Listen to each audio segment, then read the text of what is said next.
greatest professional athlete in the world today. Look at this. He's slammed it. I don't believe it. I don't believe it. Oh, dropping a big leg. Over for the cover. It's over. Unbelievable. I am a real American. Fight for the rights of every man. I am a real American. Fight for what's right. Fight for your life.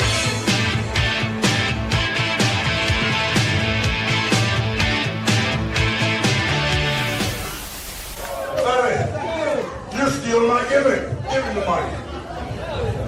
Let me tell you something, brother. Finally, the roaster has come back to Clearwater Beach. Let's the hammer down. We keep the party popping 'cause I'm hanging all night long.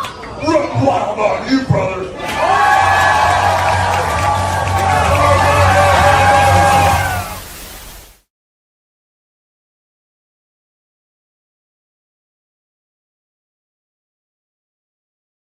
Somebody big just died. Legendary wrestler Hulk Hogan is dead at 71 years old. And my friend Mike North is here to help eulogize him.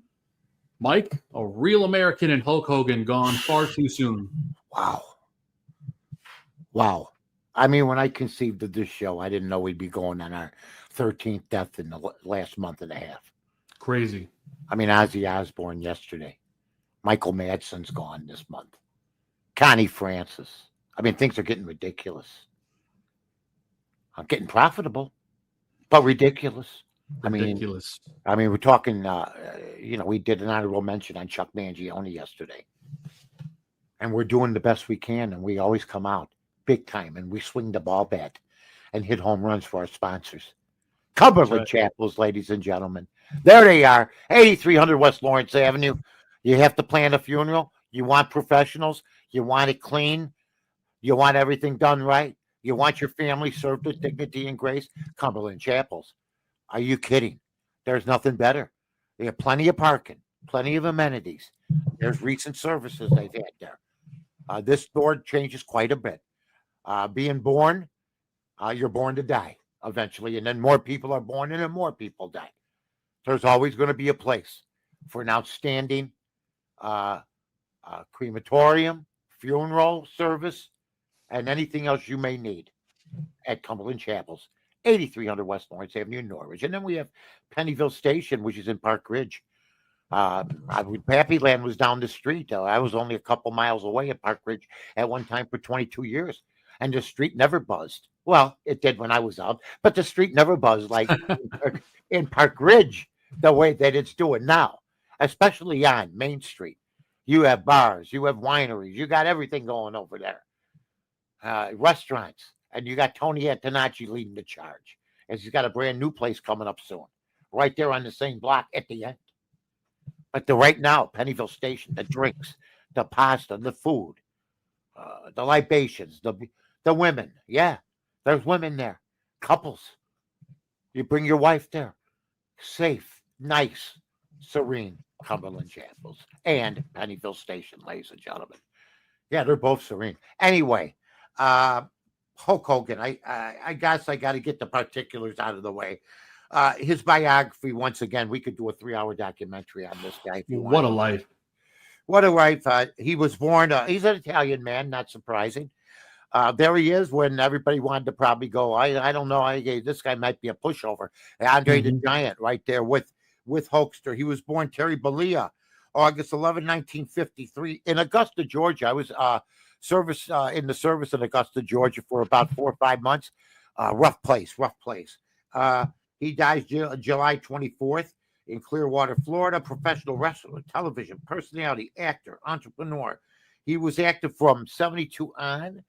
I think a big testament, and I don't know if we have this, it was on Twitter today when he gave the speech at Trump's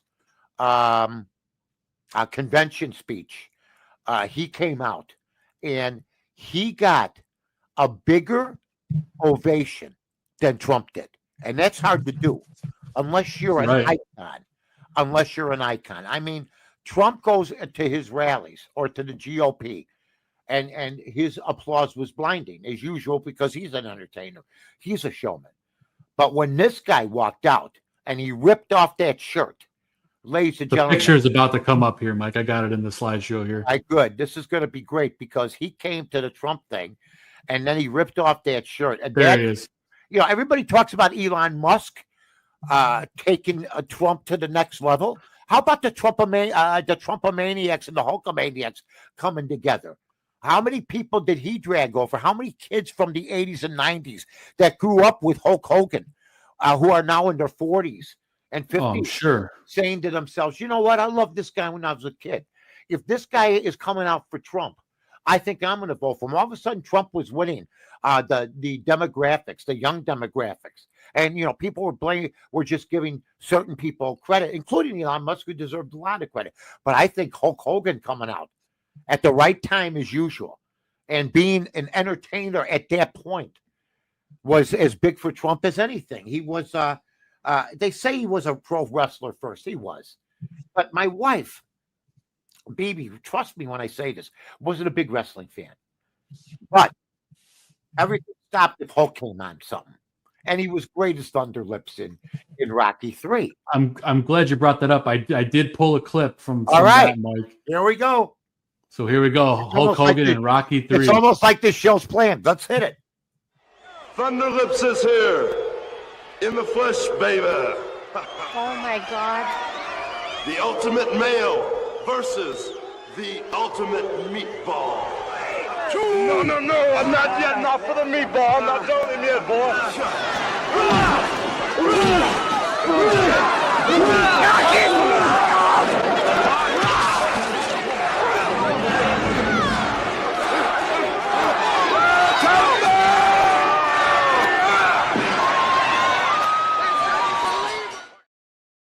Unbelievable.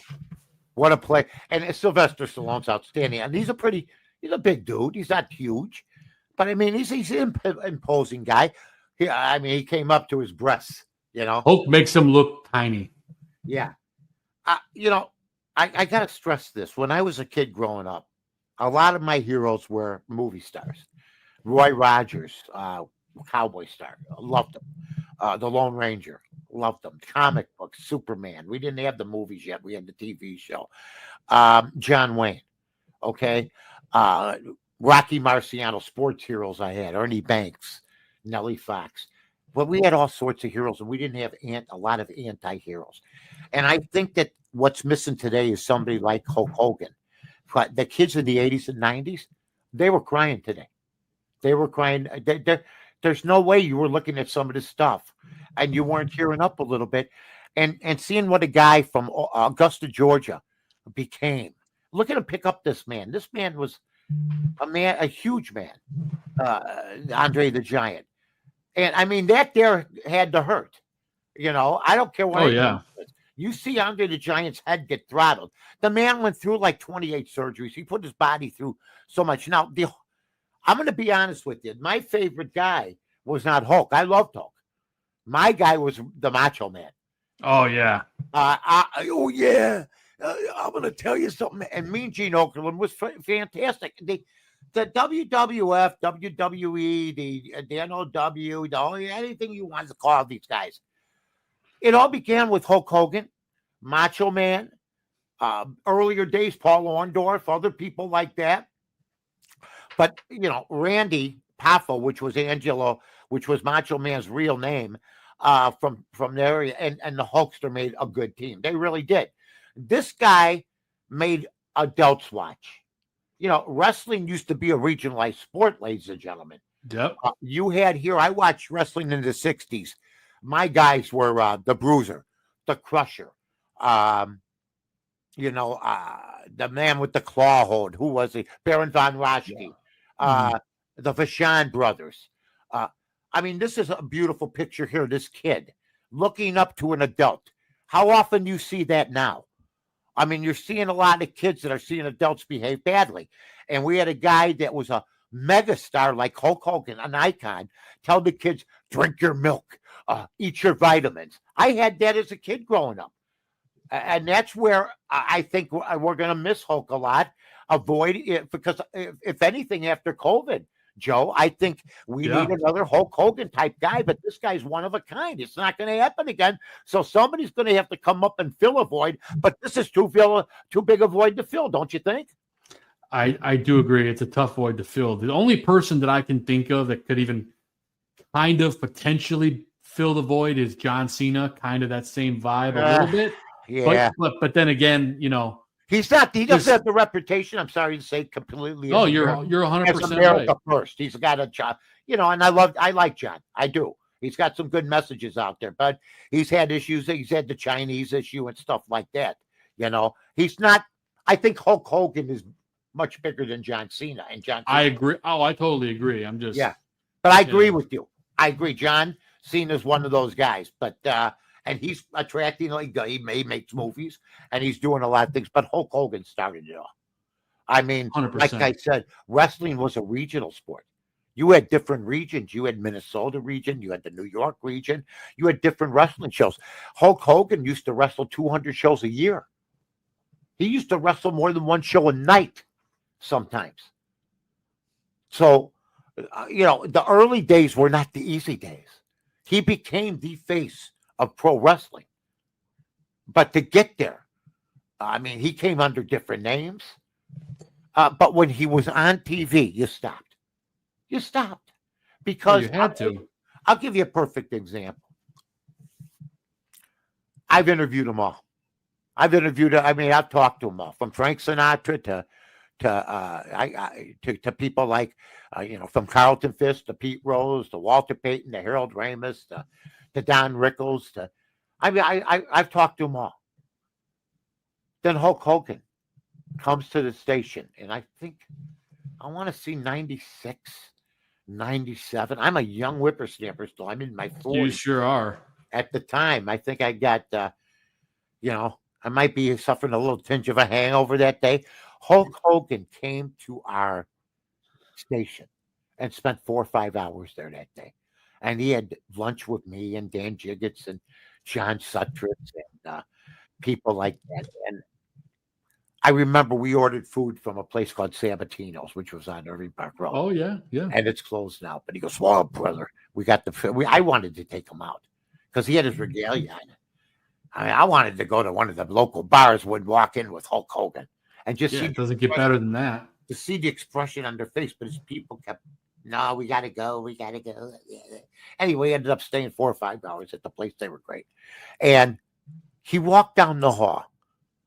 And I've had people like Keanu Reeves walk down that hall, Dale Sayers, Julio Cesar Chavez, the boxer, and there I am. Oh, yeah, the hair a little messed up. Look, we did a 4-hour-a-day show, and we're both just getting started at that point.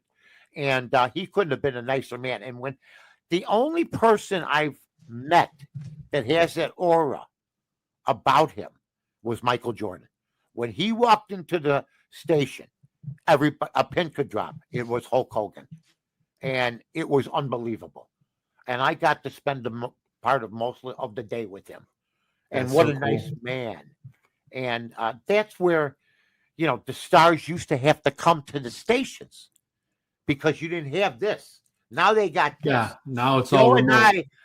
Joe and I have never seen each other, basically. We've never met in person. In person. We will.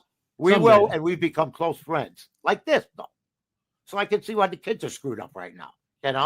They may have a best friend named Jimmy, and they haven't seen Jimmy personally for 3 years, but they've been talking about him for 3 years. Sure. So that's changed now. But back then, one day, Ali comes in. The next day, Hulk Hogan. The next day, Julio Cesar Chavez. The next week, Mark Grace. The next, because they had no social media. Sure. They came to the radio stations back then. And that was magic, him walking in. At the height of his life, at the height of his career, at the height of his persona. Oh, brother. And I liked pro wrestling before, but like I said, he took it to another level. I think he brought everybody in from 18 to 80.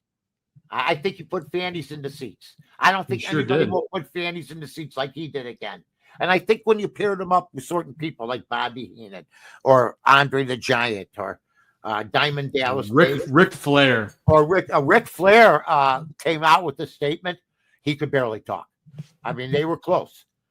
Ric Flair was more of the adult wrestling champ.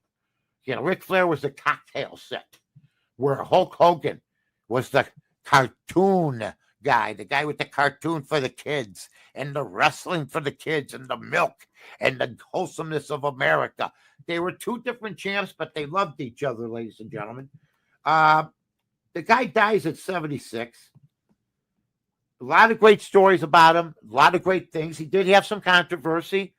There's no doubt about that. 71, Mike, just to make it clear, 71. In 1971?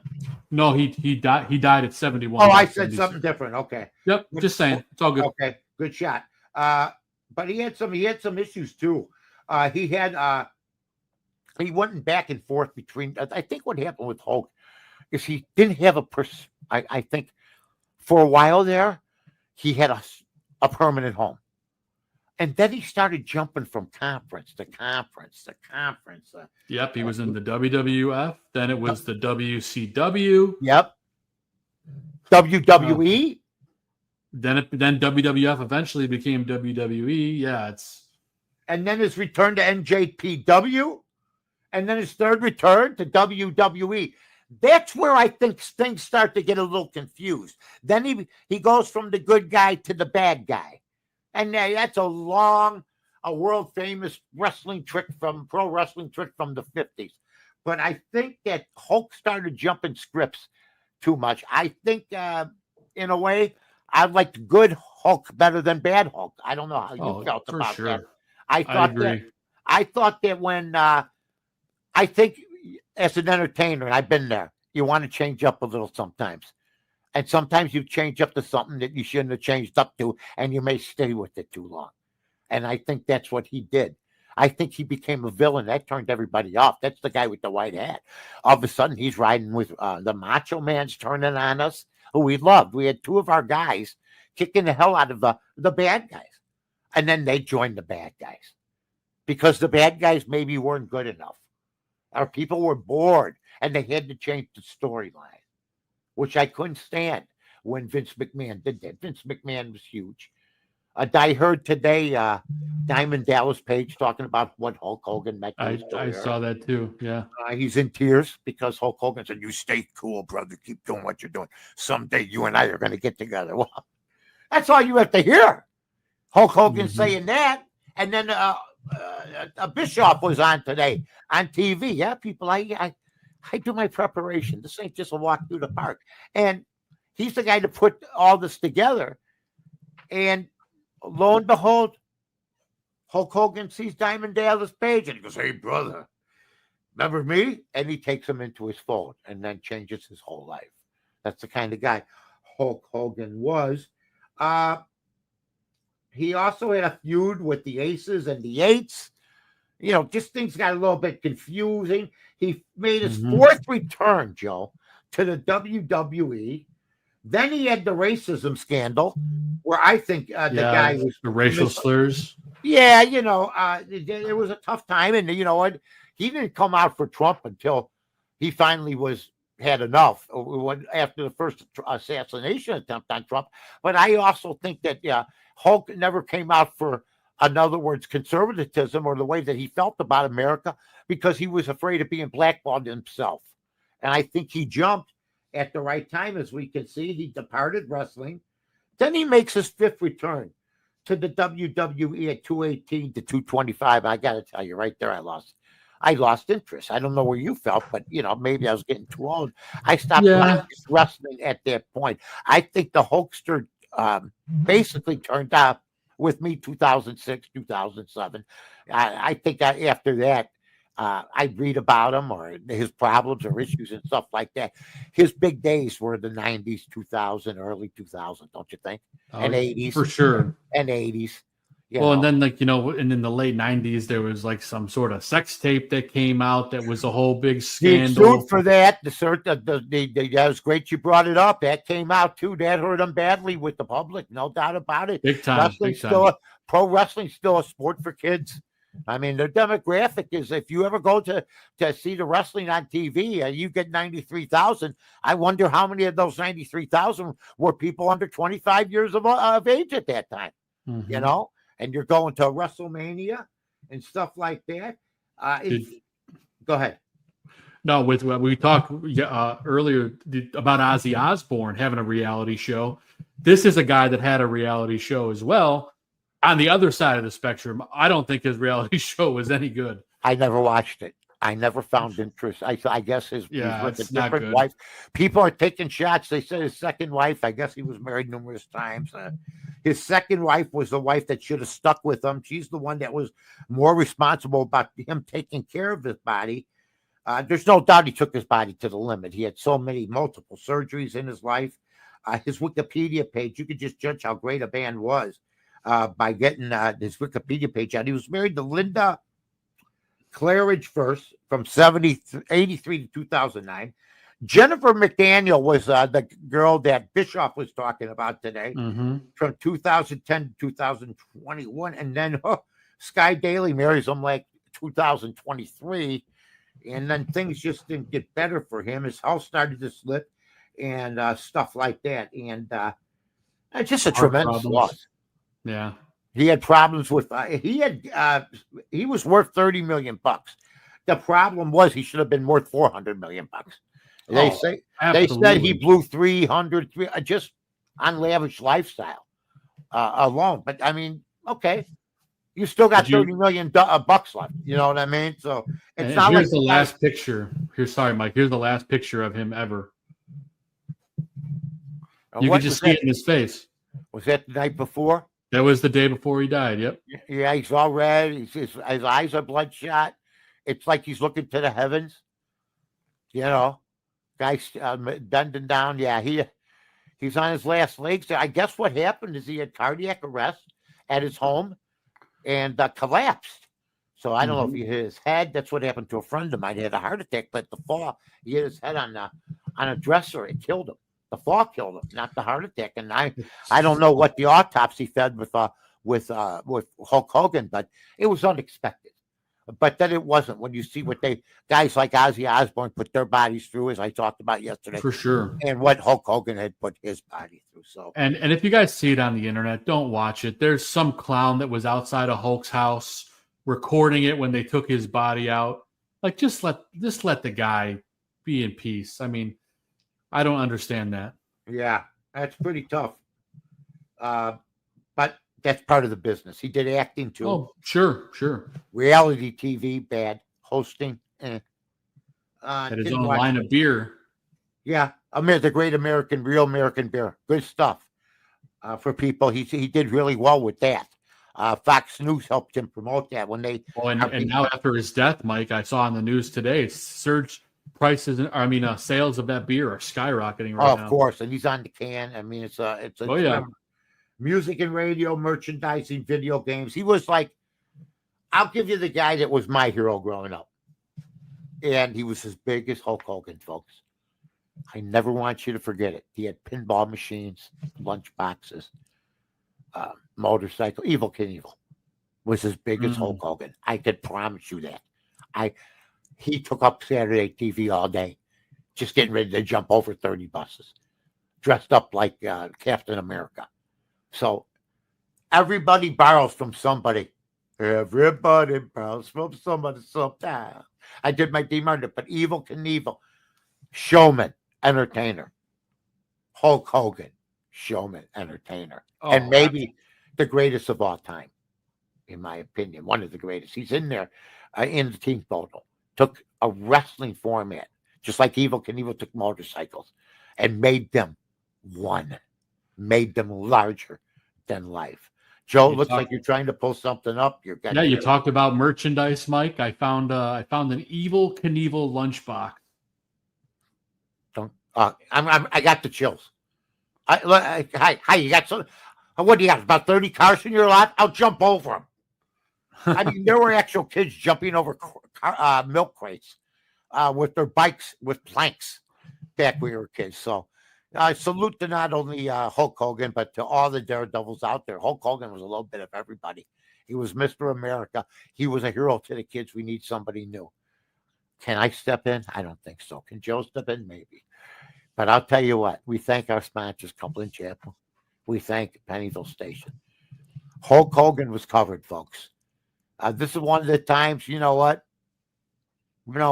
Everybody else we cover better than anybody.